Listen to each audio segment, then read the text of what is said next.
Voilà, j'ai donc enregistré dans le dossier d'aujourd'hui le document sous ce nom-là. Et vous pouvez choisir le nom que vous voulez, l'essentiel c'est de s'y retrouver. Alors vous voyez qu'on a un outil texte tactile dans la palette caractères, ça pourrait être un peu bizarre comme terme. C'est en fait parce qu'il existe une version gratuite de Illustrator pour tablette évidemment. Et sur la tablette vous pouvez, avec les doigts, prendre chacune des lettres et les tourner comme vous voulez. Ici, ça sera à la souris en fait, le texte tactile.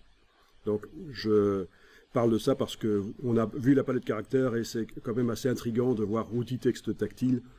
Bien sûr, si vous avez un écran tactile, ça marchera aussi sur votre ordinateur.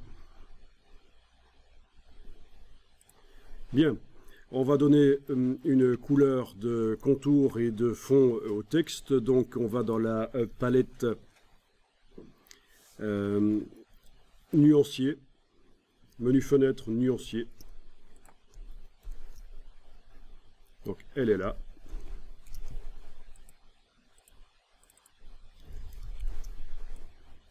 Donc je vais la sortir, l'agrandir, c'est parfois un peu récalcitrant.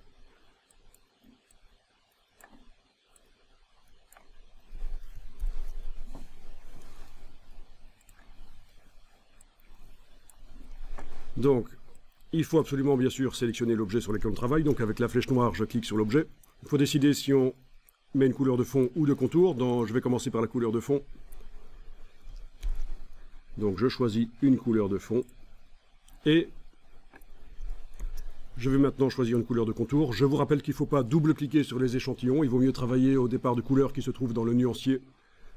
Ce sera mieux, surtout si on veut pouvoir bénéficier du système de la couleur globale qui permet de modifier l'ensemble d'une couleur dans toute une illustration. Voilà. Alors, on va mettre de l'orangé comme ça, voilà.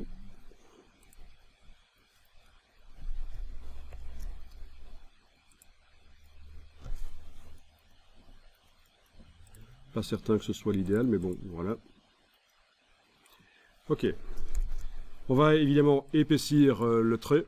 Donc pour ça, vous avez, c'est vrai, dans la palette des options, vous avez de manière contextuelle des options qui apparaissent. En fonction de ce que vous êtes en train de faire, vous avez les choses là qui changent au-dessus. C'est une palette contextuelle. Je vais utiliser les palettes là où se trouvent réellement les fonctions. Après, vous utiliserez la palette des options si vous voulez. Mais moi, je vais aller dans le menu fenêtre, texte, caractère.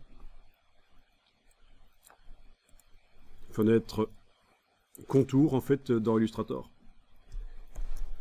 Et oui, il faut s'adapter d'un logiciel à l'autre. Fenêtre, contour, voilà, c'est la palette contour qui m'intéresse, en fait. Et là, vous avez l'épaisseur du contour.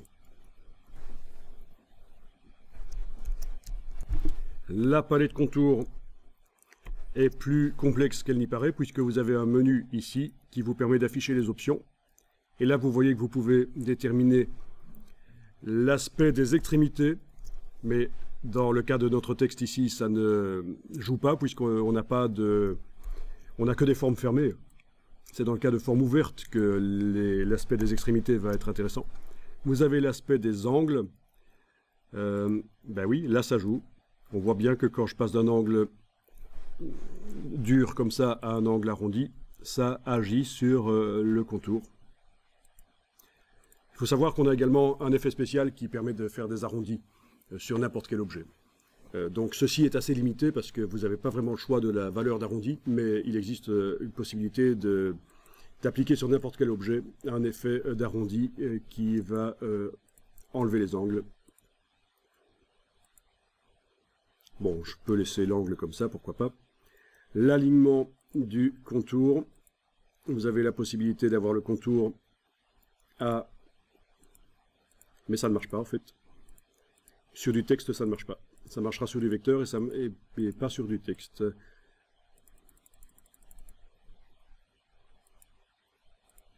Non, ça ne marche pas.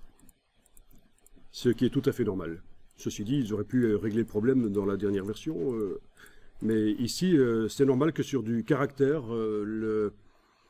le fait de mettre le contour à l'intérieur ou à l'extérieur du vecteur, plutôt que de le mettre à cheval sur le vecteur, c'est pas possible de choisir.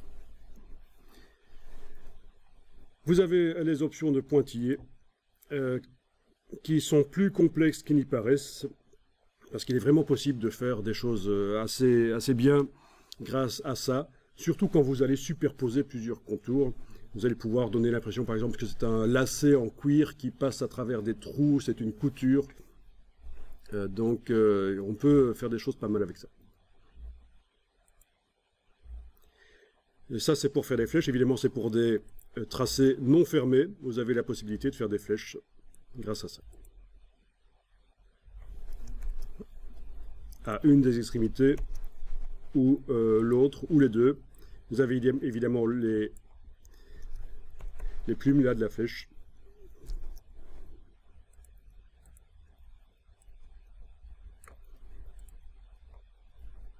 Bien. Mais nous ici, on va rester comme ça. On n'a pas besoin vraiment d'aller jouer sur les pointillés et les flèches pour l'instant. Alors, ceci est totalement inacceptable en graphisme. Vous ne pouvez pas modifier l'aspect d'un caractère, pas comme ça en tout cas. Le dessin original du caractère devrait normalement toujours apparaître, et c'est pas le cas ici. Le dessin original du caractère n'y est pas. J'ai épaissi le texte avec un contour qui se met à cheval, une épaisseur qui se met à cheval sur le bord du texte. Et le dessin extérieur de la lettre ne correspond pas à ce que ça devrait être, c'est clairement plus épais. Et le dessin qui apparaît là à l'intérieur, les petites lignes, ça ne correspond pas non plus. Donc c'est pas bon.